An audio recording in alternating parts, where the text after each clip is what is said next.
Now we are going to have a roundtable discussion dedicated to many issues of industrial system safety. Question number one, I would like to address to Evgeny as the representative of the Russian regulator.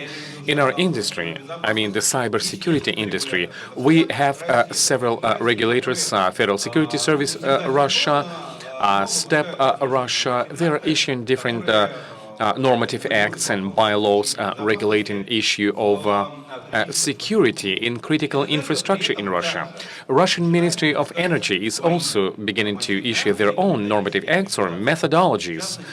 Recommendations like the Order 1015 or the recent recommendation about categorizing the objects of critical infrastructure. And here is my question.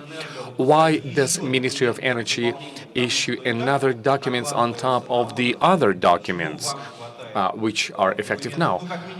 At least in the STECO, and what is the idea of additional regulation? Thank you. Well, to be brief, this is the way life works. This is the way world works. So we have to issue additional regulatory means or mechanisms.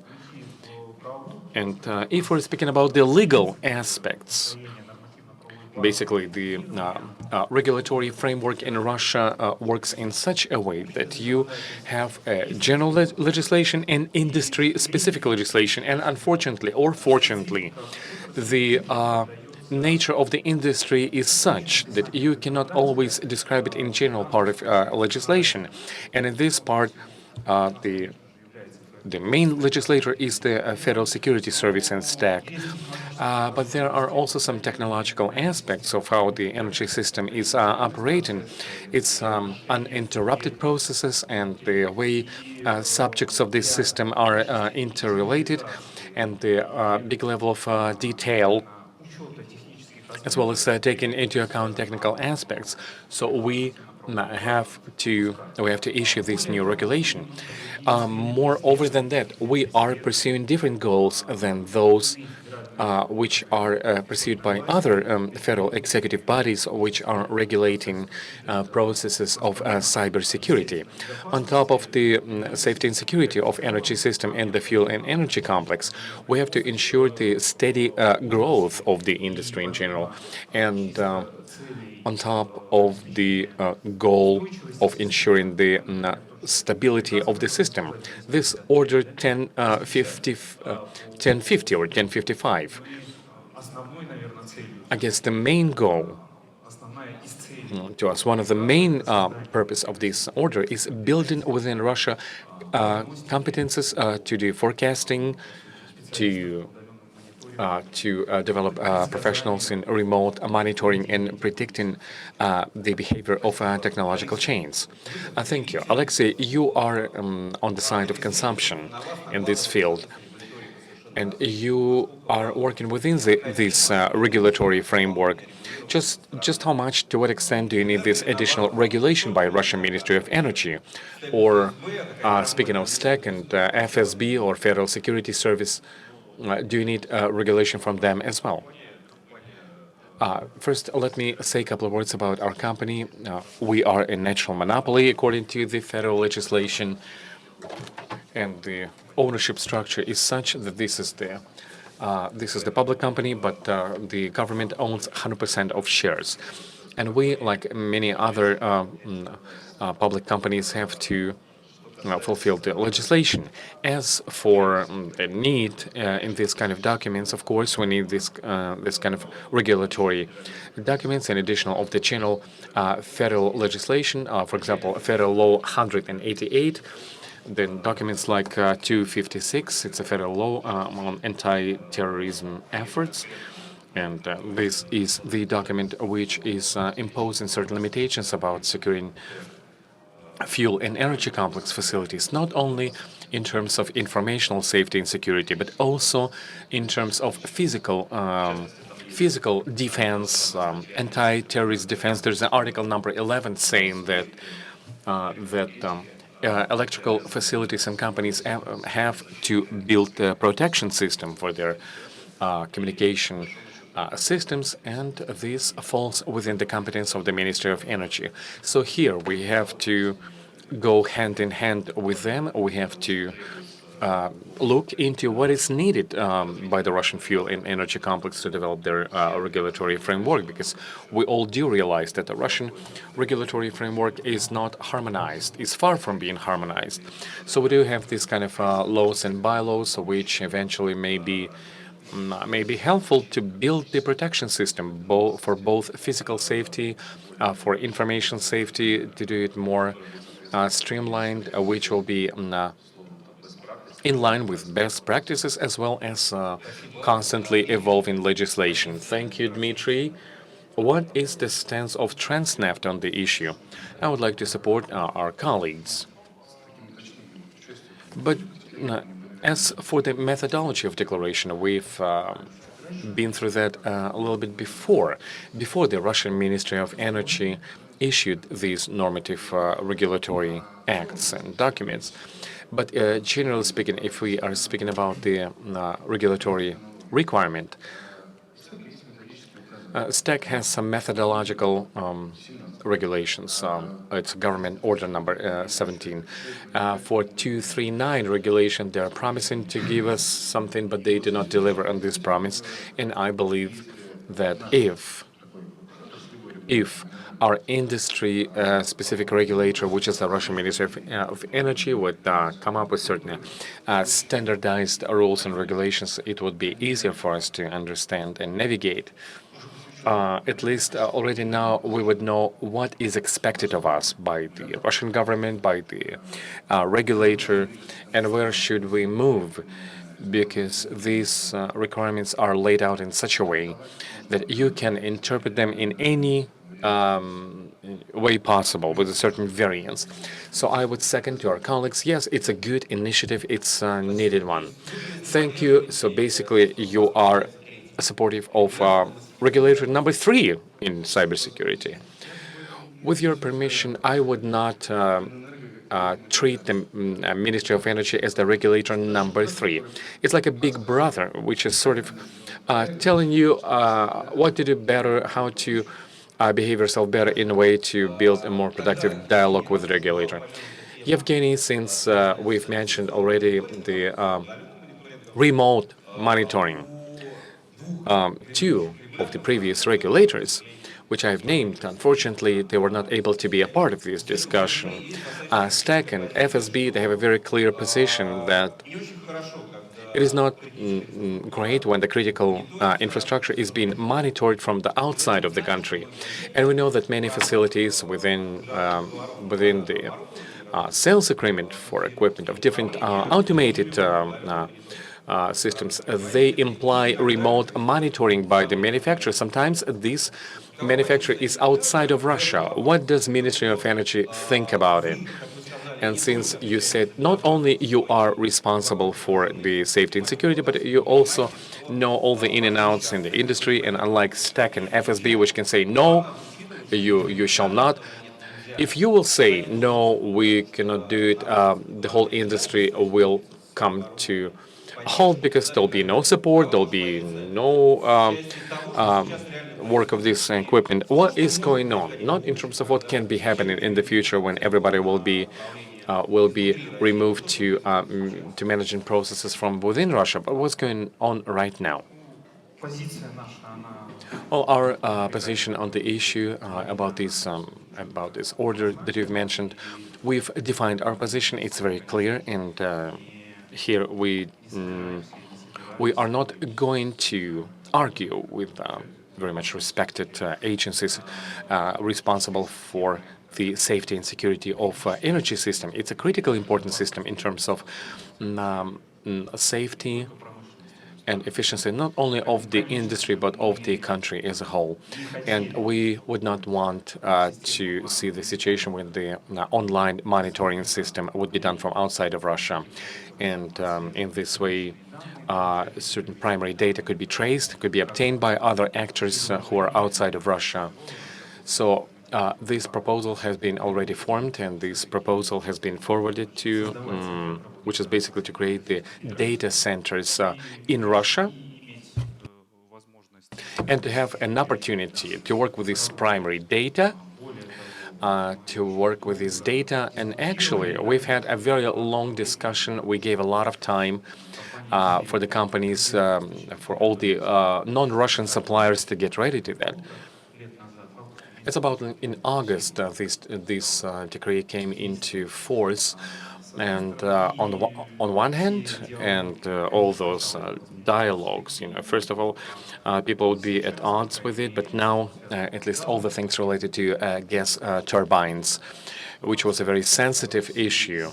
All the Siemens and HEM, all their data centers for the primary data have been relocated into Russia on one hand. But on the other hand, we understand why companies need it. It's not only for the servicing and maintenance, but mostly for trial runs of those new technologies and developing technologies, and having some statistics about the runtime of the equipment. And here we say that, okay, guys, now you can depersonify data, process this data, and when the data will be curated, you can use them to improve your technological parameters. Or to trace the life cycle of this equipment, what kind of, or what have you.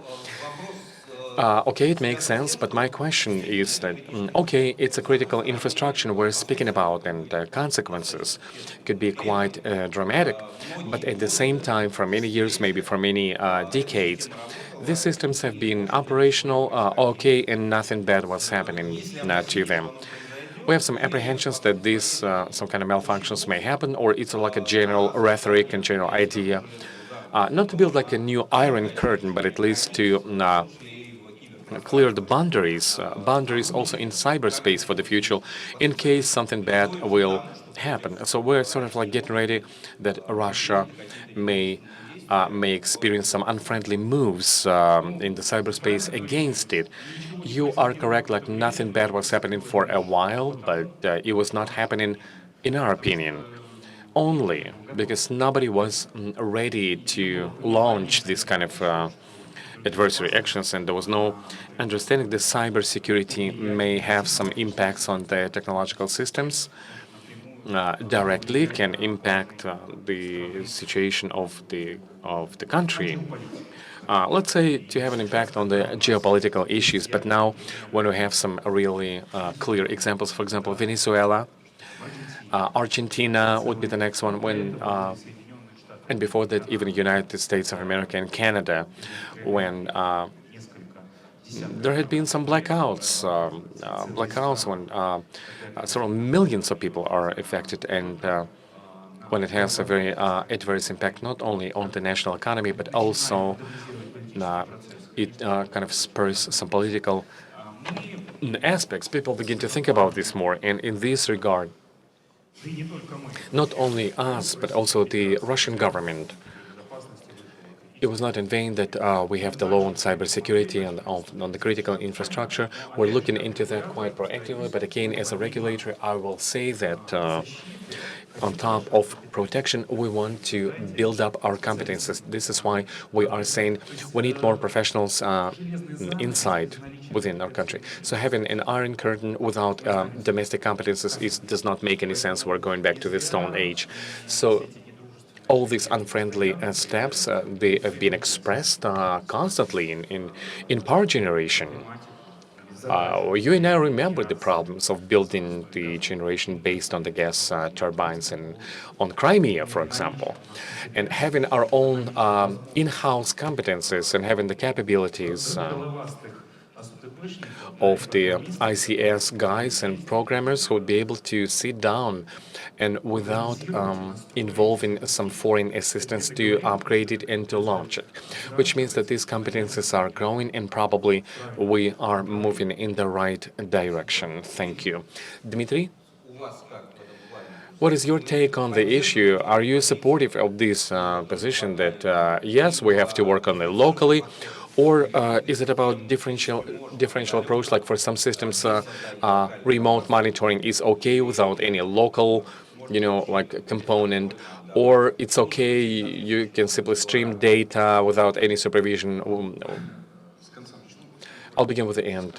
No, there should be control, there should be some controls, and but our approach is also should be differentiated. You simply cannot make everyone like a or use a cookie cutter approach, and irrespectively of the scale and scope of these subjects of this infrastructure, there are some timelines, some deadlines by the Ministry of Energy, and we are expected that all the significant facilities will be put within the stack requirements. And this is scary a little bit because timeline is very tight, and in our evaluation, it may take some financial as well as other investments and time investments. What I'm trying to say is we have to use a differentiated approach. We simply cannot make everybody subject to the same terms and conditions. And again, speaking of this gas turbine, by definition, it has to have some remote access to it, but we have to have this remote access safe and secure. And I believe that this is the way it should happen. Thank you, Alexey. Do you have anything to comment? Yes, I do. And Evgeny has just mentioned that we've had some precedents when we had some malfunctions of the electric grids and the systems. Actually, we've had some threats by the UK that Moscow will be isolated, supposedly. And if these kind of things are being seeped into the media, maybe it's just like scaremongering. But I believe that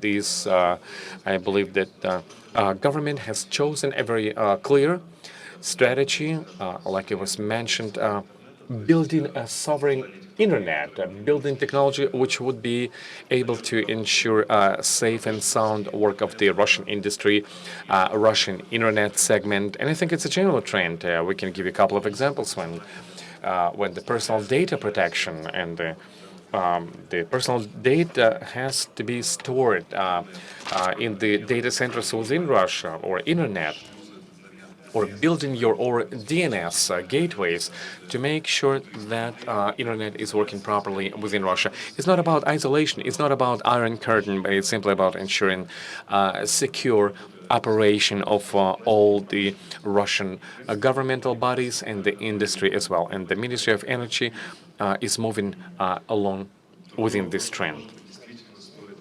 But maybe indeed, like Dmitry put it out, we have to differentiate it. But again, it will be step number one. And I can say that in the last 10 years, the Russian Ministry of Energy has been evolving quite cheerfully in terms of cybersecurity. Back in 2010, there was an attempt to build a work group for the ministry on the issue of using the cybersecurity documents for the electric industry, and we've also had a task force, I remember, which had been working on certain requirements for the fuel and energy complex facilities within the 256 law. The next legislation which is being issued is saying that yes, the regulator and the federal agencies are willing to help the energy companies. And as for the company, our company is ensuring the stable electric supply throughout the whole territory of Russia. So these management systems we have installed, they're mostly working within the country. And basically, we are a little bit immune to these things. Yes, we have some overflows or overlaps with foreign systems, but it's about different thing. Basically, we do not have any monitoring for these systems. Thank you, Evgeny. Dmitry raised quite a big topic related to the timelines. If, in accordance with the regulations of the Russian Ministry of Energy, all the vital facilities have to be protected by 2022, basically we have 2.5 years to do this job. Let's say 3 years, if we round up the numbers. But depending on a particular company, this could mean huge amounts of money which has to be taken from your plans, from your capital investments plan, and you have to reallocate this money into patchwork or or making patches for all these vulnerabilities and to comply with the Russian security service. And I'm speaking about hundreds of millions of rubles, even for one company, not to mention the whole industry. Probably for the industry, it will be like trillions of dollars. And it's possible to stretch this time, not like 2022, but depending on the significance, or maybe up to the consideration of the owners of these very important infrastructure elements, for them to make up their mind on what would be the gradual plan to introduce these protective measures. Because like in 3 years, if you're speaking about a big company, you simply cannot do it. It's virtually impossible. Either people will try to hide the facts or to show you wrong figures. But if you do this kind of transitional periods, maybe it will change, like the Central Bank of Russia set requirements that all financial organizations have to move onto Russian cryptography. But the timeline is 2031, so we have 12 years.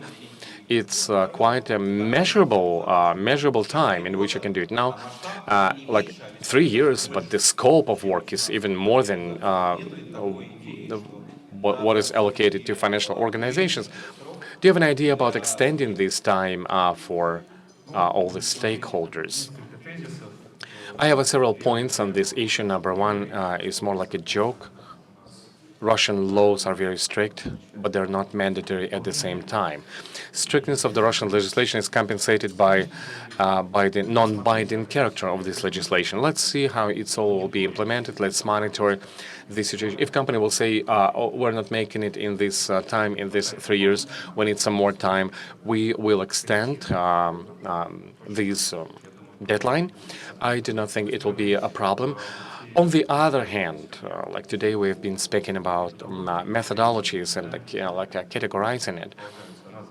We assume different categories, and depending on the category, you have to have different layers of protection. You have to have different protective events, and we are pursuing the policy mostly of the risk-oriented approach, where the probability of occurrence of certain risks is higher, and where it may lead to quite big losses. Of course, in these locations and companies, we have to do it. We have to do it as soon as possible, because now we may think about allocating 1 million, 100 millions. It does not matter, but if risks will be actualized, we will lose 100 times more this amount. And I guess it's up to us. It's up to the ministry. It's up to the electric companies that this problem has been given attention only now. There was no like steady movement, because these big investments mean that something has been lost, something has been neglected by companies and by a regulator. Because again, we have to have some uniformity, and we had to previously to agree about the rules, agree about what is going to be protected, and to develop a single standards of the data transfer and protection, threat models. All of these things, it's about 5 years, last 5 years. Prior to that, nobody was even doing that. Had we have this in the rules of design and in the rules of building this kind of high-tech facilities, things would be much easier. Well, it's a payoff because we didn't think about these kind of threats, and wherever it's going to be critical, we will have to do investments. If the criticality level will be less, we can move the dates. Yes, we can move the dates on case by case. Alexey, have you had any evaluations of how much has to be invested in the first phase, or all in all, for all these significant facilities which you have in your group of companies? Well, Dmitry has mentioned that they have a very gigantic amount. In our case, situation is such that the company is very high-tech, but at the same time, we do not have these critical facilities, let's say a substation or the network itself. We are basically about the dispatching services. It's like office facilities where we have many technological systems where we do the analysis, predictive analysis, planning, short-term, long-term planning, online monitoring, and things like that. This is what our system operators do, and against this backdrop, they're getting information and ensure the system reliability. So we do have systems. They are not that many. It'll be much easier for us to do this move. Answering your questions, we have already begun doing these evaluations about assigning categories. We, like all other facilities, we have sent our lists, and we've sent it to the Stack Russia. And at the same time, we're thinking about what to do next, because these documents in the stack are saying that not only you have to build your protection system, but also have to build regulatory framework. You have to look at the how much manpower you need. So we've made the very first step. We've looked into what has been built in terms of the information system safety and management, and we have set some plans. For example, in the next year, we are planning to do the work on developing some high-tech solutions and projects for the further development.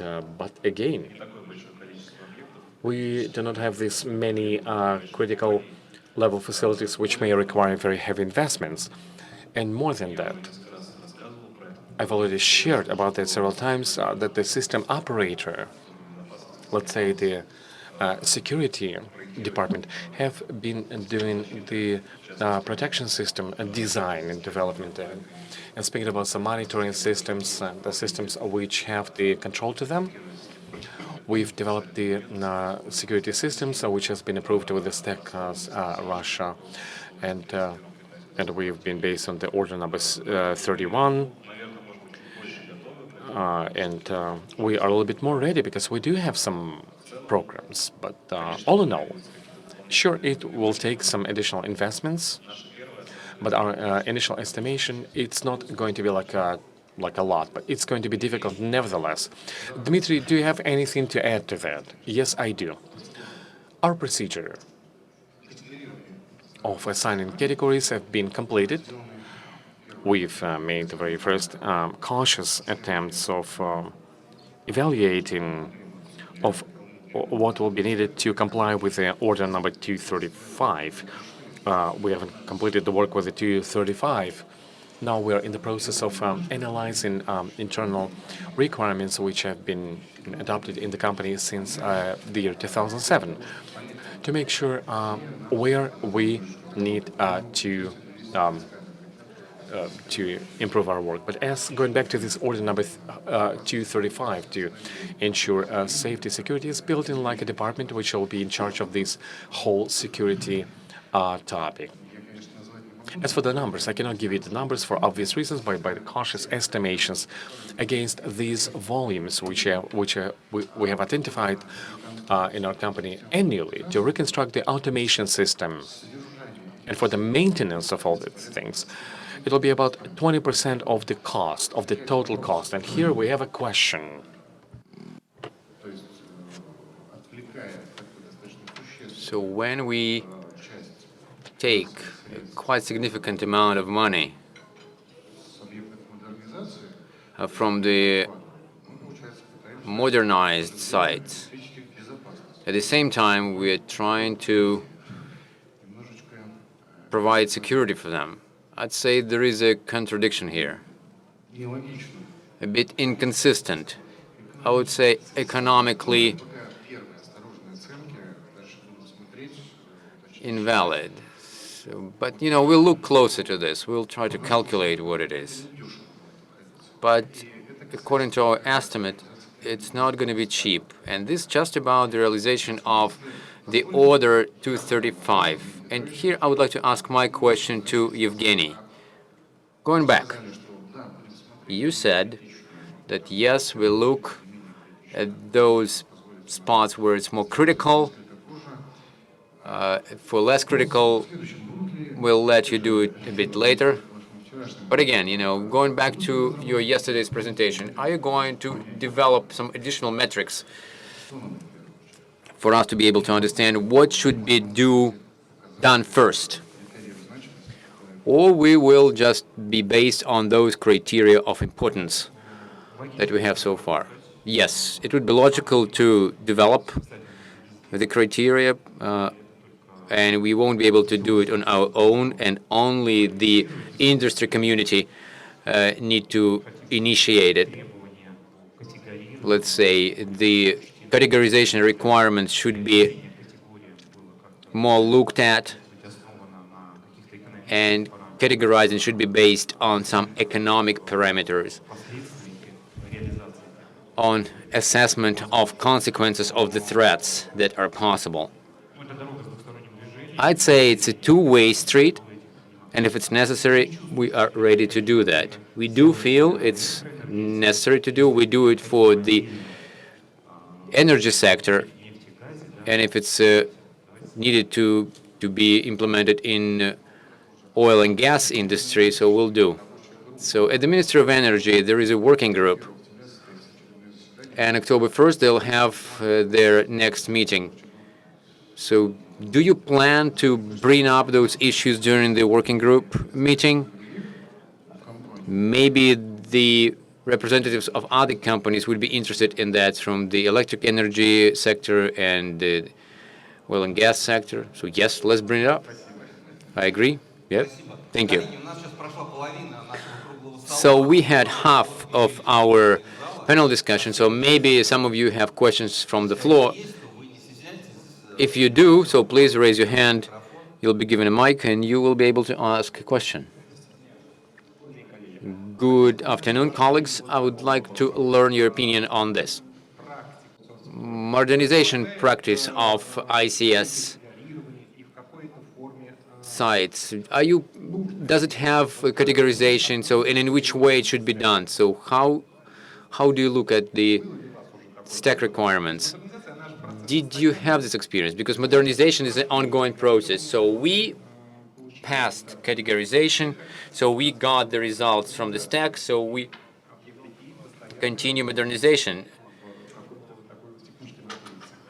So there is this ongoing flow. So how are we supposed to meet the requirements of the regulator? How do you do that? Short answer is no. And I can explain why. As I told you before, we sent our list to the regulator, so now we expecting a response. According to the law, they need to approve a list.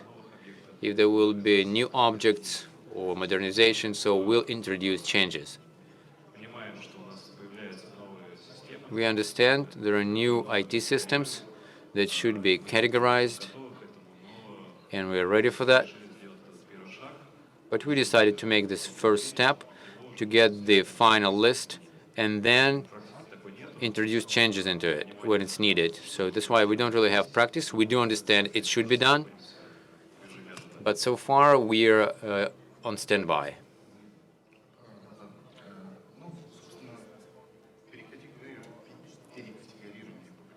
Recategorization due to modernization of the system. We didn't do it yet, so we didn't do it because we're not far from our first categorization. It was in August, and so we sent our documents according to the deadline. But what I want to say, I think it's good if you do recategorization if for the purpose of making more precise what methodology should be. In our view, it's not easy to identify value of criteria of significance. We, in our company, we came up with a methodology. It was based on the techniques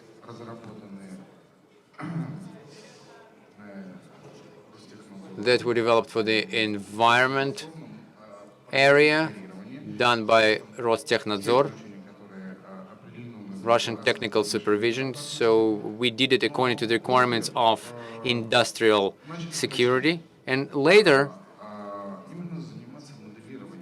we started going deeper and doing mathematical modeling of those processes like transportation of oil and oil products, and looking at it and see, is it possible that there can be leakage in the pipeline, or these processes will kick in or something. And this experience we had was quite positive, and those critical points that we identified, we got confirmation that there cannot be the unsealing of the pipe because of some cyber threat.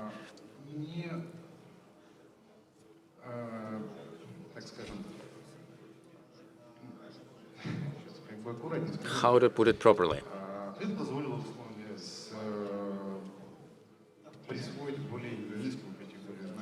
And we gave it a lower priority, after all.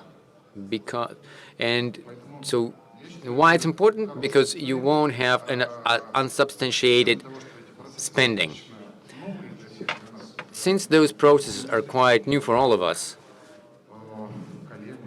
and I don't know any colleague or a company that would have the full chain of how it should be done.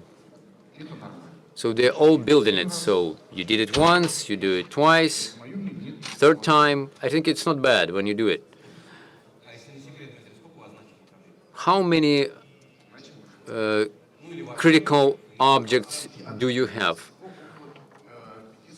We have about 500 objects like that, 476 in total, and the critical ones, I think,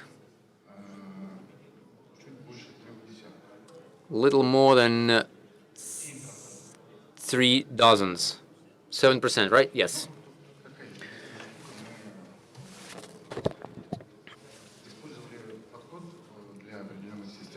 We use an approach for certain systems.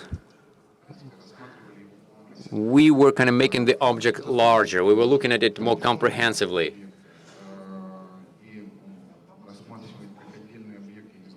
There are certain objects like controller, when you look at it like a single point, or you look at it in the system as a whole. So we were kind of making it larger.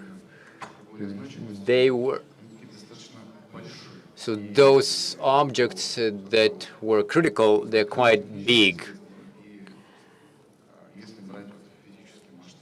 If we look at kind of physical scale, so to speak, if you're looking at the pipeline, so we refer to pipeline in terms of the object that is significant. Any more questions? No. Dmitry, Alexey, maybe you'll share with us some life hacks in categorization and prioritization. So how did you tackle this issue? So maybe there is something to look at more closely, especially for those organizations that did not finish the process yet.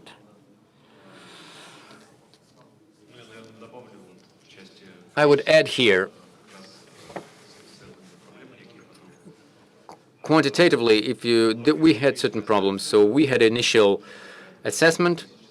We had about 1,100 objects. And then in the process of getting the material for the order 236, so we got the amendments, so we had to change the approach, and by adapting the approach, we moved the same way as Dmitry mentioned. We started enlarging some objects. For example, some information control system. It has basic information systems that help it work AD, communication channels, last mile. So we closely worked with technological block and IT block, and I would say that this is one of those life hacks. So without it, you won't be able to do the job properly, and it's going to be very hard to live on without it, and you'll have to do recategorization, especially when you have to get a new list. We had less objects, 350, and 45 critical. Live hacks.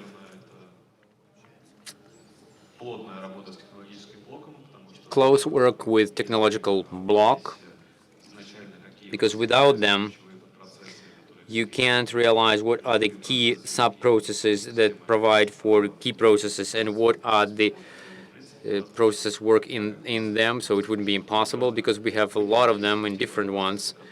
We need to identify those processes that are very important from the point of view of the system operator work. Right now, there are lots of social media, blogs, and many others. So we have the continuous analysis, and we understand that everybody is working kind of in the same area. So working with Stack helped us a lot. As I remember, there were several seminars together with Stack, and there were something like open doors seminars. So we prepared our questions, we came to Stack, and we got the answers, and we kept improving. So besides the seminars, we had different type of communications, and I actually highly recommend to use all those ways of communication. And then when we came up with the critical infrastructure list, since the information security block is not too big, but the load of work is quite significant. So, and this additional work would impede our processes. So that's why we made a decision that we will get help from Stack to dig through this huge amounts of materials. So we made an agreement with Stack. So the law actually gives us this opportunity. And we don't regret that we did that. If some of you who think about it didn't do it yet, so probably it's time to start doing it. Thank you. Dmitry, well, I would add here a little bit. In simple language, before you start to run, so you need to look around first. Again, this declaration for industrial security. So don't invent the wheel if the wheel already exists. The same industrial security declaration helped us to come up with the criteria. So it has to do with people's deaths and the ecology. The most difficult thing is to develop the methodology that will help you identify values. And for each key infrastructure or an object, it will be specific. And for us, especially, that's a Russian technical supervision agency. So they developed all these methodologies. We approved all those declarations with them. So it actually saved a lot of time for us. But initially, we discussed the possibility of developing such methodologies. But it turned out that we don't have to do it because the regulator did it for us. We just need to take it and apply it. So why I'm saying this? Because this is why it is worth talking to your colleagues from different departments. Because the thing is, you can't know all the nuances of others' work, especially when a company is big. And this is very useful. So before you run, look where to run and look around. So it will save you a lot of time. Thank you. Evgeny, so they mentioned the working group and Stack their own area, and in Ministry of Energy, they set up a working group and they have a separate department that deals with key infrastructure. So what to expect from them? Maybe there are some plans in terms of new regulations that can potentially come from you. Well, first of all, the key work we do regulating the industry. So we improve the legal framework, and that's why we have the work group. And the working group is the tool of the ministry communicating with companies, and that's it. So you have the working group, and if it's just meetings of this working group, it doesn't really matter. What's important is our desire to work with companies, our goal to change the legal framework and to modernize it. And change in the legal framework should be done not separately from those technological chain. We're not really changing the legal framework for critical infrastructure. We implementing those new rules. We're trying to find those points of implementation in the legal framework we already have, those novelties that we already have, so to provide for security. So we can change the norms of designing of networks and introduce new requirements for encryption, for cloud technology. So all this is done in the technology, and the documentation should be changed for technology. We have big plans for the future. And based on the group, we could establish like a board or a commission that would analyze incidents that happen, analyze them, and introduce changes to the documents according to that. So we have a huge issue with gaining the experience and communicating this experience. And I think one of the goals of this working group is to share opinions, professional opinions, collecting information, sharing methodologies within the company, and unifying technologies for the industry.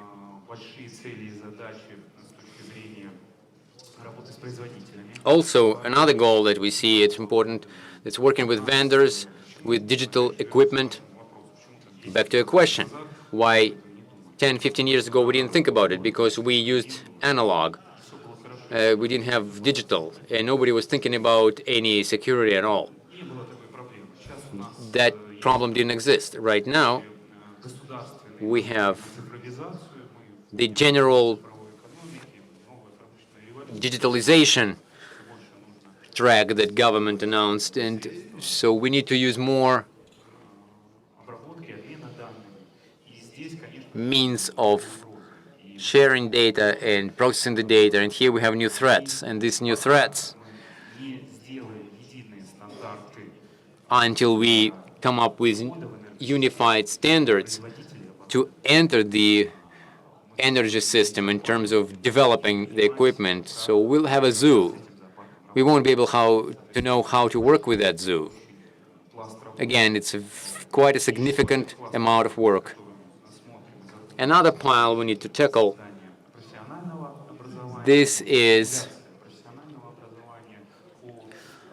initiating professional education, adapting education, high education programs, educating people for electric energy sector and technology. So with our education community, we need to talk more and to be more active. And probably the most important task that we have is, of course, to assess the efficiency of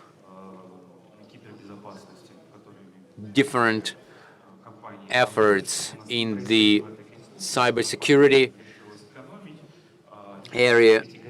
So, for example, company didn't wanted to save the money, decided to recategorize, saying that this infrastructure does not cause any risk.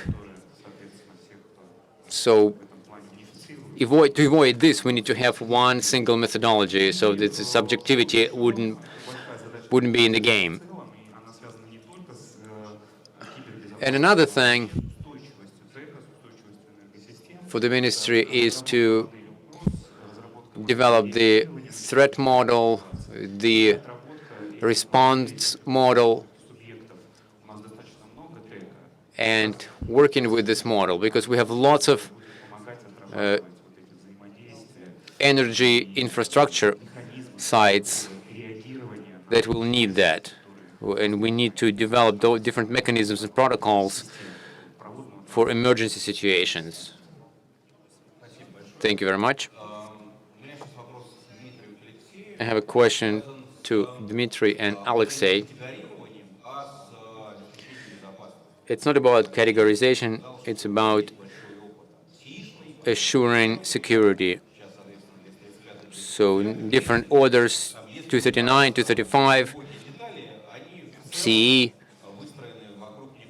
If you don't go into details, all of it is around single approach of the regulator, how to protect the critical infrastructure. So the one that we need to look at very closely, this is the Russian critical infrastructure security requirements. So, are there any nuances, like life hacks or best practices, how to work with the Russian critical infrastructure security requirements? Or you don't have this experience, like where to do this way or that way, or not to do it this way or that way?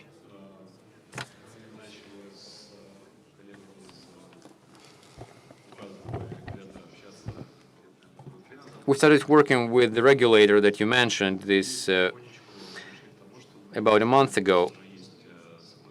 And as of today, we have an information sharing agreement with them. And as I said, we have a small number of experts in cybersecurity. So that's why all those functions in this area with the documents for Russian security service.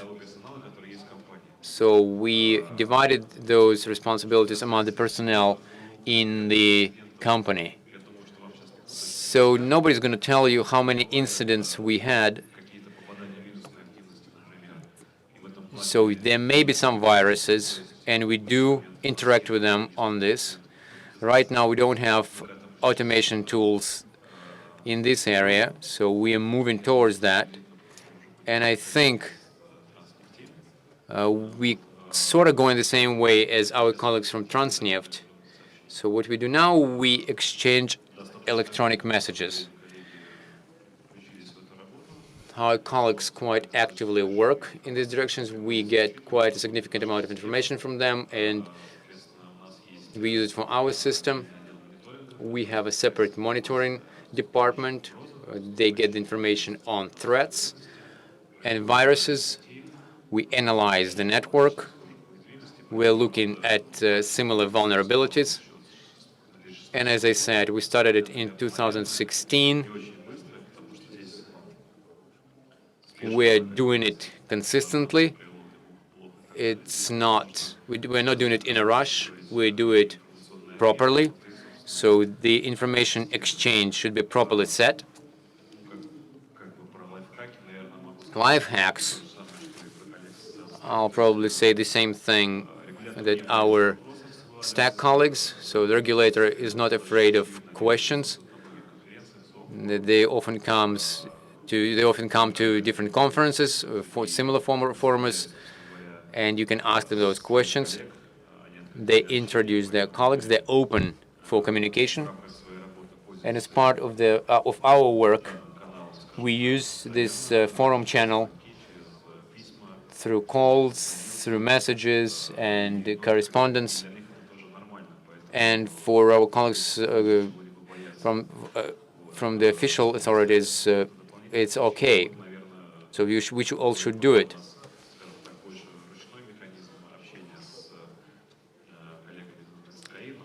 Right now, we're doing it more manually with our colleagues from SKI, but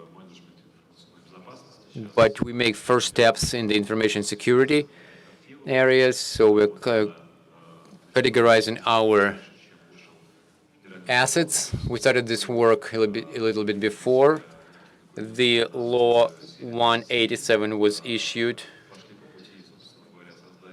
We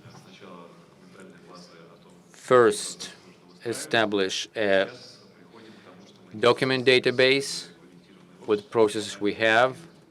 So now we're beginning the automation process. And the part of automation, that was the categorization of critical infrastructure included in there. The following steps, this is the vulnerability control, and we coordinate this work with the regulator. As for me, it's actually hard to add anything, not much to say about live hacks. We're just beginning, we didn't get to the end yet. We interact with the government more manually. We didn't finish automation yet, but we're kind of going that destination. Then I ask another question. Then Transneft is a holding structure with many subsidiaries. I'm almost sure that each subsidiary sends information to the state authorities. So you had to have a center for the Gossopko, the Russian Critical Infrastructure Security Requirements Agency. So maybe it's like that. So I'll put it like this. I'd say that hardly we do it for each company. So we create an infrastructure that helps us to do it centrally through kind of one hub. Alexey and Dmitry, they said there is no automation. So why you don't have the automation yet? Who's guilty, so to speak? It's because the standards are not finalized, or there are no products in the market that would help automate it, or maybe because there are not so many incidents and it's easier to send them, to report about them through email. I think a little bit of everything. And at the same time, it depends on the owners of the company and the structure of the company, and the maturity of processes for information security. So let's take our infrastructure, 25 hosts. To understand what is within them and what happened there, you need to do a lot of work to monitor everything in the network. And then you need to build your security. It's a long process. And in our country, this automation tools were missing in Russia, at least from Russian vendors, Russian developers. We didn't know what to use. So there are others that are dynamically developing, and they can use that. So again, the maturity of the process and the means and the documents for the means, all that will give us quite a benefit. I think that the initial reason is that they live with the system 1 year, 2 years, or maybe more. Now we have systems in operation that were implemented many, many years ago, and you couldn't think about it. And even now, since we do not have the clearly formulated requirements by the regulator, the problem is not that we do not have a certain set of requirements, but you first have to get the infrastructure ready. I think this is the main problem. And to make sure that we have something to hand over. But so far, we are doing this manually. Okay, makes sense. Dear colleagues, I would like to say thank you very much for being a part of this roundtable discussion. And I would like to extend my gratitude to all the people who have chosen our track, business track, not the technical track. And probably we were not able to answer all the questions that we have prepared and which may have risen towards the end of this discussion. Anyhow, you can catch all of our panelists on the sidelines of the conference during the lunch, during the coffee breaks, and to ask any questions you would like to ask them, but were not able to do so publicly during the session, including the representative of the Ministry of Energy and other panelists to get ideas or maybe a confirmation to the strategy to comply with the Ministry of Energy's legislation on safety. Thank you very much.